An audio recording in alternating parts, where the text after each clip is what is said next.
La lucha por la verdad. Y dijo Moisés a Josué: Escógenos varones y sal a pelear contra Amalec.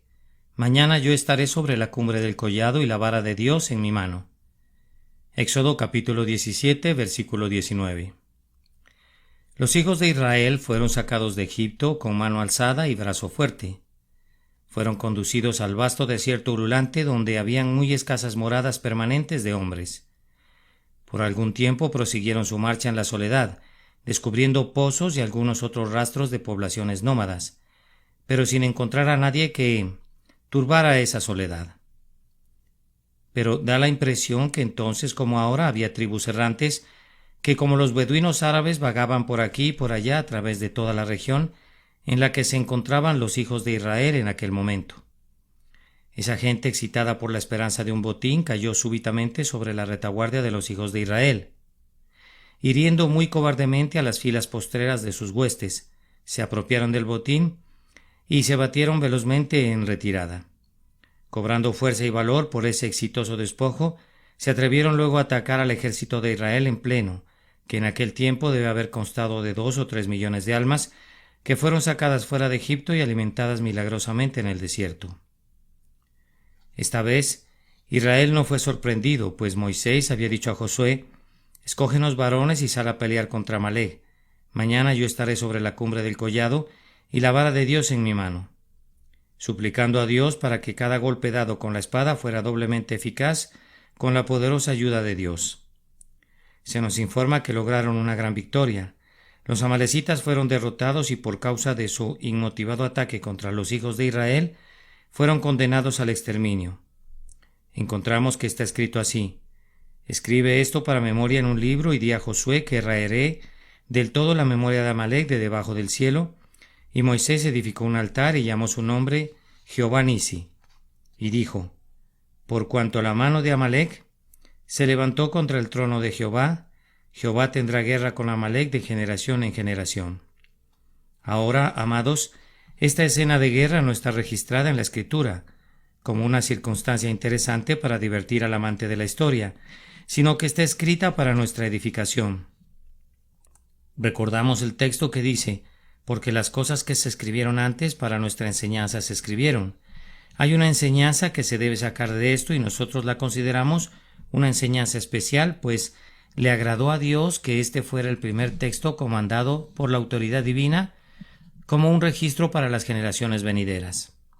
Pensamos que las jornadas de los hijos de Israel nos proporcionan muchos símbolos del caminar de la Iglesia de Dios por el mundo y creemos que esta pelea con Amalec es una metáfora y un símbolo de esa lucha diaria y constante que todo el pueblo de Dios debe sostener contra los pecados externos y los pecados internos. El día de hoy me limitaré especialmente al pecado externo. Voy a hablar de la gran batalla que al momento presente se está librando por Dios y por su verdad, en contra de los enemigos de la cruz de Cristo. Intentaré primero hacer unos cuantos comentarios sobre la guerra en sí. Luego vamos a considerar el método autorizado para la guerra, que es doble: golpes consistentes y oraciones consistentes, y luego concluiré alentando a la Iglesia de Dios a una diligencia mayor y más celosa en la guerra por Dios y por su verdad.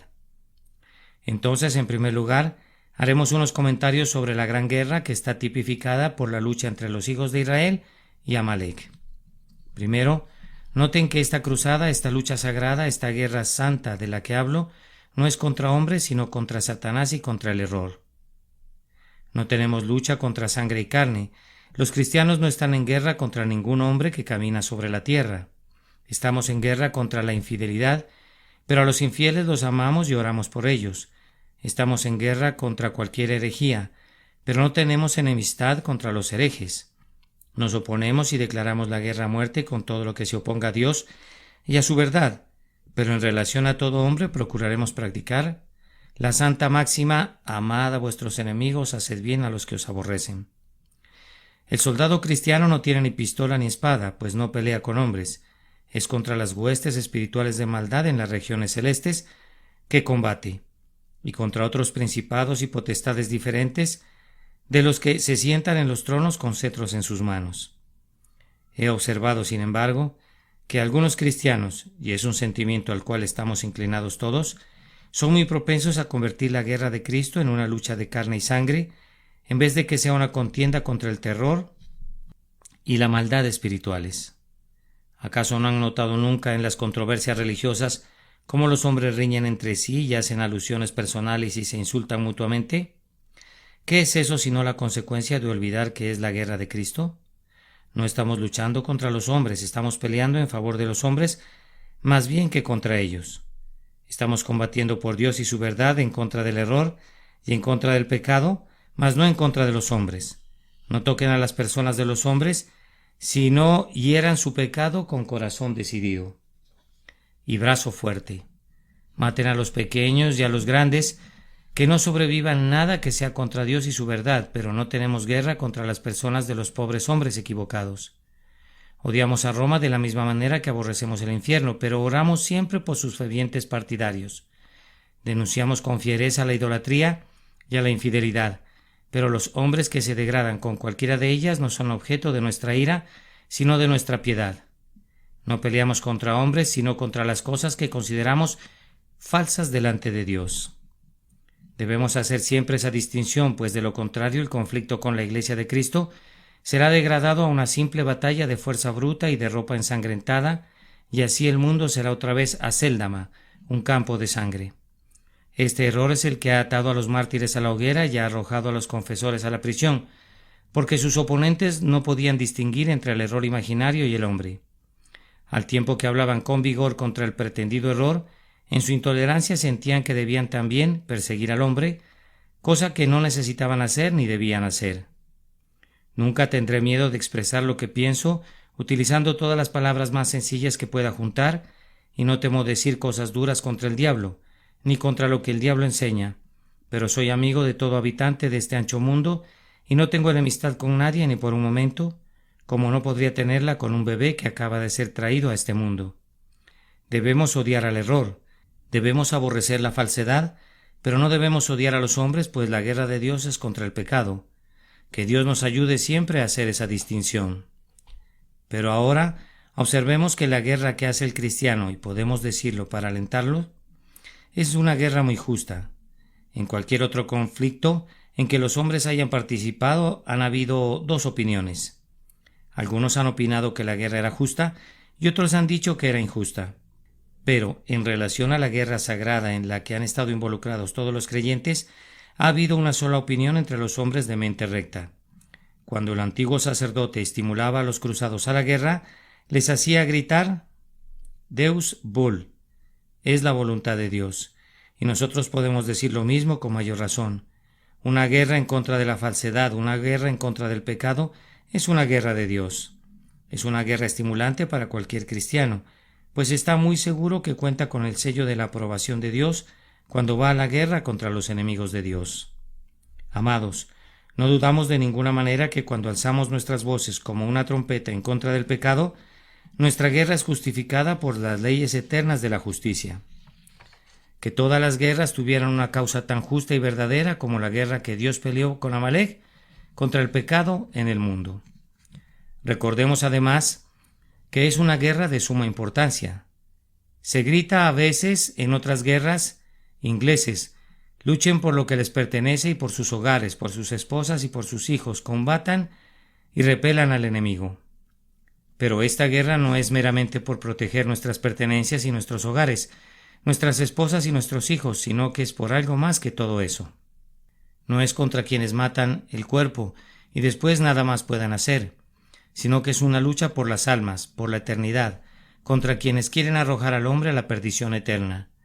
Es un combate por Dios, por la liberación de las almas de los hombres de la ira venidera. Es en verdad una guerra que debe ser comenzada, debe ser continuada y combatida en espíritu por el ejército entero de los elegidos de Dios, sabiendo que ninguna guerra puede ser más importante. La salvación instrumental de los hombres es, por encima de todas las cosas, el objetivo más elevado que podremos alcanzar, y ahuyentar a los enemigos de la verdad es una victoria que sobrepasa todas las cosas deseables. La religión debe ser el cimiento de cada bendición que la sociedad espera gozar. Aunque le den poca importancia, la religión tiene mucho que ver con nuestra libertad, con nuestra felicidad y con nuestro bienestar.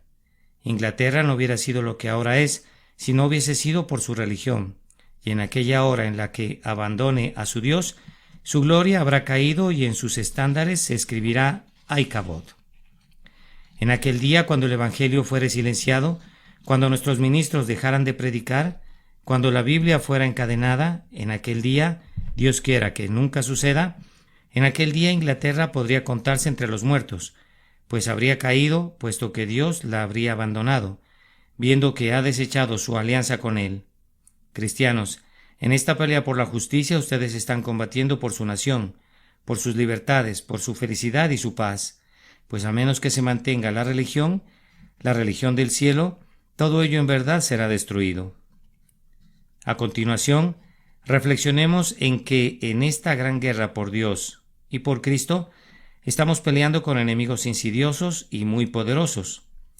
Permítame hacer otra vez la observación que en tanto que hablo de ciertos caracteres, no estoy hablando de los hombres, sino de sus errores. En este momento estamos experimentando dificultades especiales en la gran contienda por la verdad, especiales debido a que muy pocos la aprecian. Tenemos enemigos de todas las clases y todos ellos muchos más despiertos que nosotros. El infiel tiene sus ojos muy abiertos y mientras creemos somos hombres muy confiados, que en verdad nuestra grandeza esté madura. Una helada está quemando nuestros hermosos retoños y a menos que despertemos, que Dios nos ayude. Casi en todo lugar, la infidelidad parece cobrar una gran influencia. No la infidelidad osada y jactanciosa de Tom Paine, sino una infidelidad más cortés y moderada. No la infidelidad que mata a la religión con un garrote, sino aquella que trata de envenenar con pequeñas dosis de veneno, afirmando que todavía no ha lesionado a la moral social. En todas partes esto está aumentando. Me temo que la gran masa de nuestra población está imbuida en un espíritu infiel. Entonces tenemos que preocuparnos más de eso que de Roma. No de Roma en su ataque abierto, de eso tenemos poco temor. Dios ha dado al pueblo de Inglaterra un espíritu protestante tan valeroso que cualquier abierta innovación proveniente del Papa de Roma sería repelida instantáneamente. Me refiero al catolicismo romano que se ha infiltrado instantáneamente. Me refiero al catolicismo romano que se ha infiltrado en la Iglesia de Inglaterra bajo el nombre de puseísmo. Se ha incrementado por todas partes. Está comenzando a prender velas en el altar, que es solo un preludio de esas grandes llamas con las que quieren consumir nuestro protestantismo. Oh, que hubiesen hombres que los desenmascararan. Hay mucho por qué temerles, pero no le daría mayor importancia si no fuera por algo que es todavía peor. Tenemos que luchar con un espíritu, que no sé cómo denominarlo a menos que lo llamen un espíritu de modernización enfermiza en los púlpitos de las iglesias protestantes. Los hombres han comenzado a limar los ásperos filos de la verdad, a desechar las doctrinas de Lutero y de Zwinglio y de Calvino, tratando de adaptarlas para complacer a los gustos más refinados. Pueden visitar en estos días una capilla de la Iglesia Católica y oír un sermón predicado por algún sacerdote católico que es tan bueno como el que pueda predicar un ministro protestante, porque no aborda los puntos controversiales ni expone las partes claves de nuestra religión protestante. Adviertan también cuánto desprecio hay en la gran mayoría de nuestros libros hacia la sana doctrina. Los autores se imaginan que la verdad no tiene mayor valor que el error, que en cuanto a las doctrinas que predicamos no tienen mayor importancia, y todavía sostienen que el hombre de recta vida no puede equivocarse. El letargo y la frialdad se están infiltrando en los púlpitos bautistas y de muchas otras denominaciones, y con ellos una suerte de anulación de toda verdad, al tiempo que generalmente predican solo pequeños errores dignos de notarse. Sin embargo, la verdad misma es expresada de una manera tan diluida que nadie la detecta y en un estilo tan ambiguo que nadie es sacudido por ella. En la medida que esté al alcance del hombre, las flechas de Dios deben ser quebradas y la espada debe ser envainada en el día de la batalla. Los hombres ya no oyen la verdad como solían hacerlo. Una boca de terciopelo está reemplazando al cojín de terciopelo y el órgano es lo único en el edificio que expresa un cierto sonido. De tales cosas, líbranos, Señor. Que el cielo ponga un fin a toda esta moderación malentendida. Necesitamos una verdad expresada con franqueza en estos peligrosos días. Necesitamos un hombre en este momento que hable como Dios le indique y que no se preocupe por nadie. Oh, si tuviésemos entre nosotros algunos de los viejos predicadores escoceses, esos predicadores escoceses hacían temblar a los reyes, no eran siervos de hombres, eran muy señores doquiera que iban, porque cada uno de ellos decía: Dios me ha dado un mensaje, mi frente es adamantina contra los hombres, hablaré lo que Dios me diga. Como Micaías, esos predicadores decían: Vive Jehová, que lo que Jehová me hablare, eso diré. Héroes de la verdad, soldados de Cristo, despierten. En este momento tenemos enemigos. No crean que la lucha ha terminado. La gran guerra de la verdad se torna más intensa y fiera que nunca. Oh soldados de Cristo, desenvainen sus espadas, levántense otra vez por Dios y por su verdad, para que el Evangelio de la gracia inmerecida no sea olvidado. Solo déjenme agregar en lo relativo a esta guerra que tendrá perpetua duración. Recordemos, amados hermanos, que esta guerra entre el bien y el mal debe ser continua y no debe cesar nunca, hasta que la verdad haya obtenido la victoria. Si suponen que nuestros antepasados hicieron lo suficiente por la verdad y por Dios, y que ustedes pueden disfrutar del ocio, cometen un grave error. Hasta ese día, cuando el mando tenga la verdad y la verdad tenga el mando, no debemos envainar nunca nuestras espadas hasta la feliz hora en que Cristo reine, cuando sea Señor de todas las tierras, cuando forjemos asadones de nuestras espadas y hoces de nuestras lanzas, y los hombres ya no aprendan más la guerra. Hasta ese día el conflicto debe mantenerse. Que nadie piense que hemos alcanzado una posición en la que no tenemos necesidad de estar vigilantes. Así como la guerra ha sido terrible en el pasado, sigue siéndolo ahora.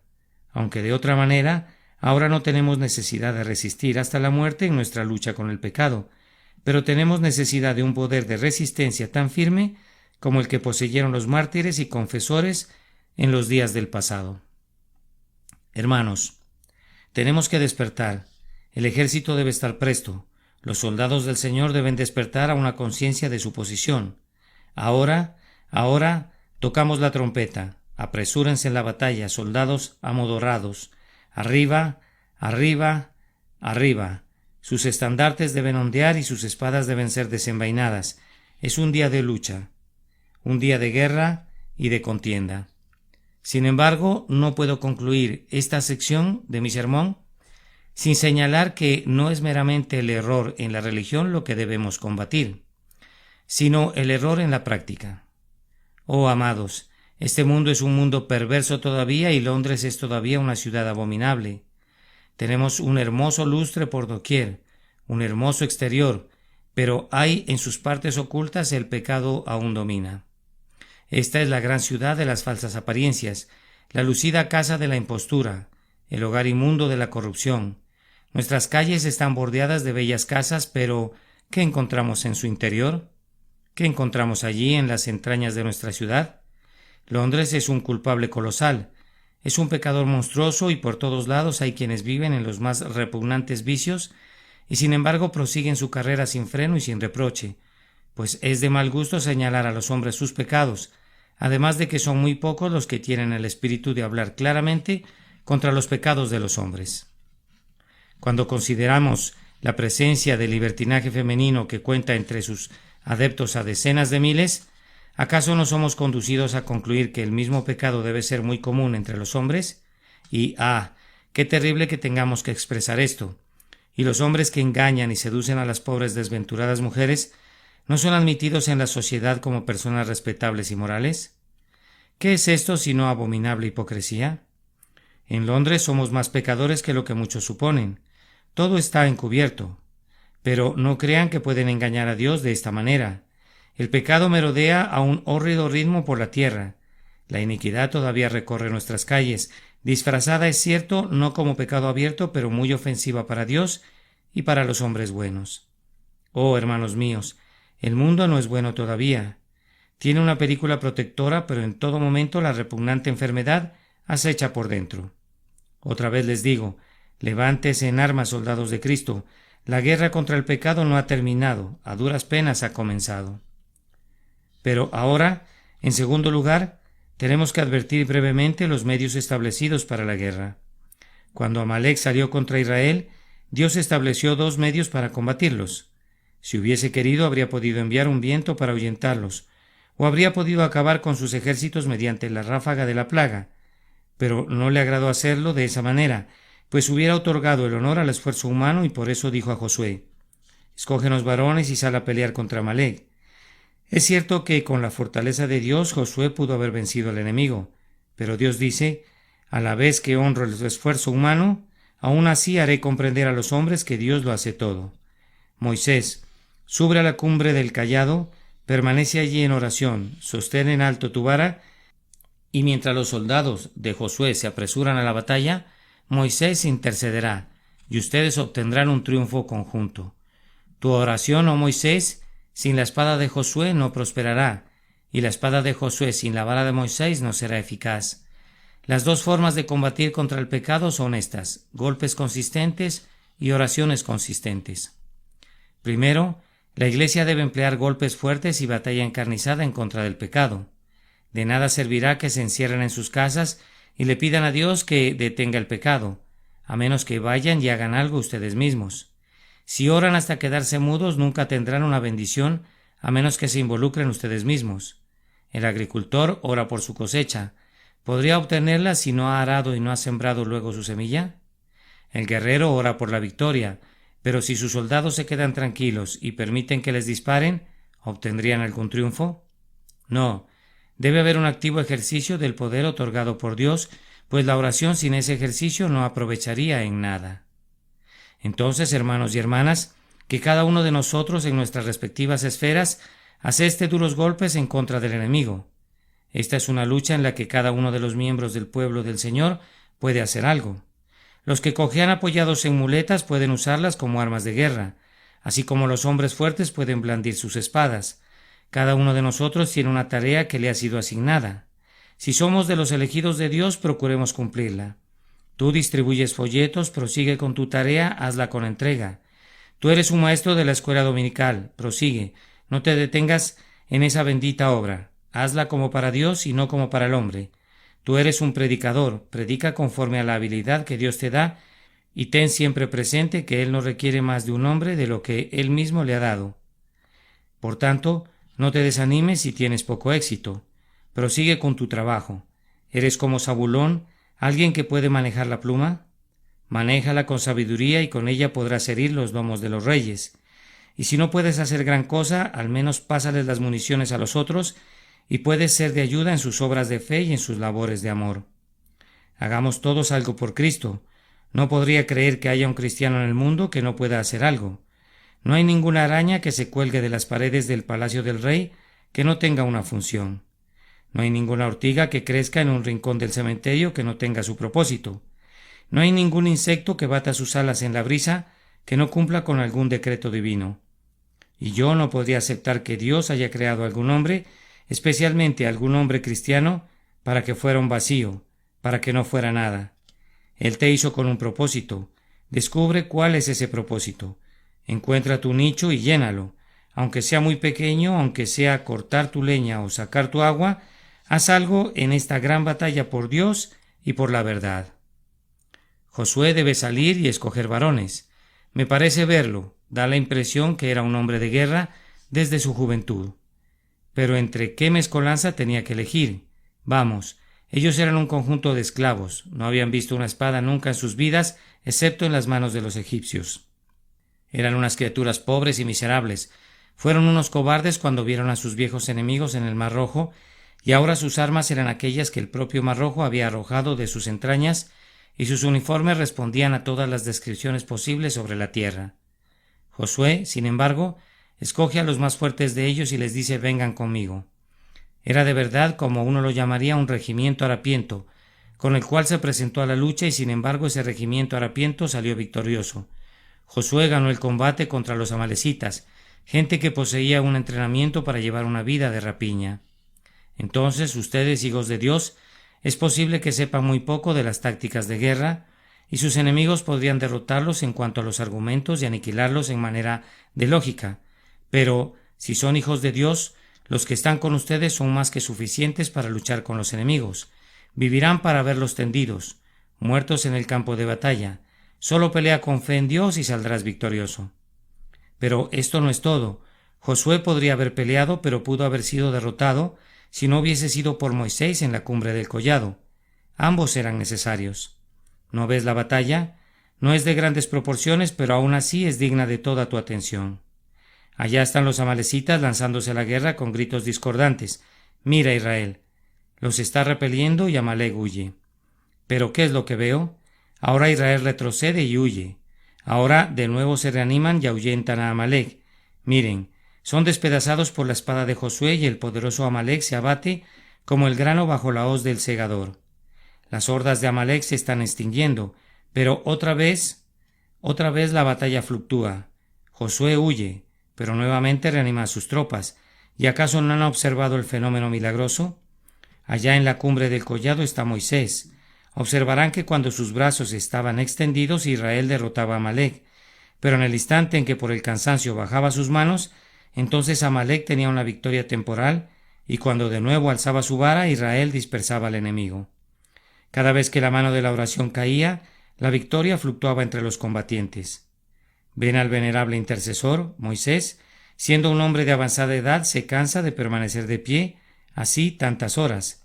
Entonces lo sientan sobre una piedra. A pesar de ello, sus brazos no son de hierro y sus manos están bajando. Pero vean, sus ojos despiden fuego y sus manos son alzadas al cielo. Las lágrimas comienzan a rodar por sus mejillas y sus oraciones jaculatorias suben al cielo como muchos dardos que encontrarán su objetivo en el oído de Dios. ¿Pueden verlo? Él es el eje de la victoria. Cuando vacila, Amalec prevalece y cuando recupera su fuerza, el pueblo elegido gana la victoria. Miren, Aarón está sosteniendo su mano por un momento y luego se apoya sobre Ur, y el anciano cambia sus manos pues la batalla dura todo el día, y bajo el ardiente sol es un trabajo muy agotador mantenerlas en una sola posición. Pero vean cuán virilmente las mantiene. Duras como si hubieran sido esculpidas en piedra, cansado y agotado, aún así sus manos están extendidas como si fuese una estatua, y sus amigos le ayudan en su celo. Y vean ahora. Las filas de Amalec están deshechas como delgadas nubes ante un viento fuerte de Vizcaya. Huyen, huyen. Todavía sus manos están inmóviles, todavía pelean. Todavía los amalecitas huyen. Todavía Josué prevalece hasta que al fin todos los enemigos yacen tendidos muertos sobre la llanura y Josué regresa con un grito de júbilo. Ahora, esto nos enseña que debe haber oración acompañada de esfuerzo. Ministro, aunque continúes predicando no tendrás ningún éxito a menos que ores. Si no sabes cómo luchar con Dios de rodillas, encontrarás que es muy difícil luchar de pie en el púlpito con los hombres. Podrás esforzarte para hacerlo, pero no tendrás éxito a menos que apoyes tus esfuerzos en la oración. Es más probable que falles en tus oraciones que en tus esfuerzos. No leemos en ningún momento que la mano de Josué haya estado cansada de blandir la espada, pero la mano de Moisés sí estaba cansada de sostener la vara. Entre más espiritual sea la tarea, más propensos estaremos a cansarnos de ella. Podríamos pararnos y predicar todo el día, pero no podríamos orar todo el día. Podríamos salir para visitar enfermos todo el día, pero no podríamos estar encerrados ni la mitad del día en nuestras habitaciones. Pasar una noche con Dios en oración sería mucho más fácil que pasar una noche predicando al hombre. Oh, cuídate, cuídate, Iglesia de Cristo, de dejar de orar. Sobre todo, me dirijo a mi propia iglesia muy amada, a mi propio pueblo. Ustedes me han amado y yo les he amado. Y Dios nos ha dado un gran éxito y nos ha bendecido. Pero, fíjense bien, yo atribuyo todo eso a sus oraciones. Ustedes se han congregado en multitudes perfectamente incomparables para orar por mí cada lunes por la noche, y yo sé que soy mencionado en sus altares familiares como alguien que es muy amado en sus corazones. Pero tengo miedo que sus oraciones cesen. Dejen que el mundo diga abajo con él, y yo me enfrentaré a todos ellos. Si ustedes oran por mí, pero si ustedes cesan en sus oraciones, todo habrá terminado para mí y para ustedes. Sus oraciones nos hacen poderosos. La legión que ora es una legión que truena. Si me pudiera comparar con un comandante militar, diría esto, que cuando veo que mis hombres se levantan para orar en números tan grandes, me siento como Napoleón, cuando envió a su vieja guardia. La batalla había amainado. Allá van, dijo, ahora la victoria es segura. O como nuestros propios guardias, los boinas negras, que donde quiera que iban llevaban la victoria con ellos. La legión que ora es una legión que truena en todas partes. Los hombres pueden enfrentarse a todo menos a la oración. Si oráramos como algunos hombres lo han hecho, arrancaríamos de tajo las propias puertas del infierno. Oh, que tuviésemos poder en la oración. No cesen, se lo ruego, se lo suplico, no cesen de orar. Dejen de hacer cualquier otra cosa, pero no dejen de orar. Puestos de rodillas, luchen con Dios y ciertamente el Señor nuestro Dios nos bendecirá. Y témanlo todos los términos de la tierra. Y ahora, en tercer lugar, voy a concluir solamente con unas cuantas observaciones, para animarlos a la guerra. Recuerden, oh hijos de Dios, que hay muchas cosas que deben hacer los valientes para combatir por Dios y por su verdad. Lo primero que voy a traer a su memoria es el hecho de que esta guerra en la que están involucrados es una guerra hereditaria. No es una que ustedes hayan comenzado, sino una que han heredado desde el momento en que la sangre de Abel clamó por venganza. Cada mártir que ha muerto ha pasado la bandera ensangrentada al siguiente, y éste a su vez la ha pasado a otro mártir. Cada confesor que ha sido atado a la hoguera para ser quemado ha encendido su vela y se la ha entregado a otro diciéndole cuídala. Y ahora, he aquí la vieja espada, por Jehová y por Gedeón. Recuerden que brazos la han blandido, recuerden cuán a menudo ha penetrado a partir el alma y el espíritu. Las coyunturas y los tuétanos. ¿La van a deshonrar? ¿La deshonrarán? Aquí está el grandioso estandarte, ondeado en muchas brisas. Mucho antes que la bandera de esta nuestra tierra fuera confeccionada, la bandera de Cristo fue suspendida en alto. ¿Van a mancharla?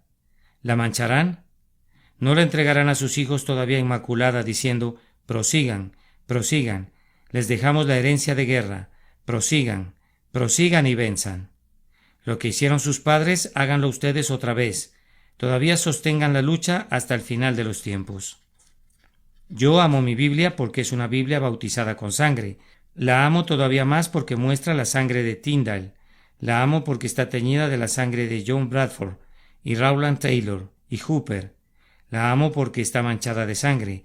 A veces pienso que me gusta la fosa bautismal porque ha sido manchada con sangre y ahora está prohibida por la ley en el continente europeo.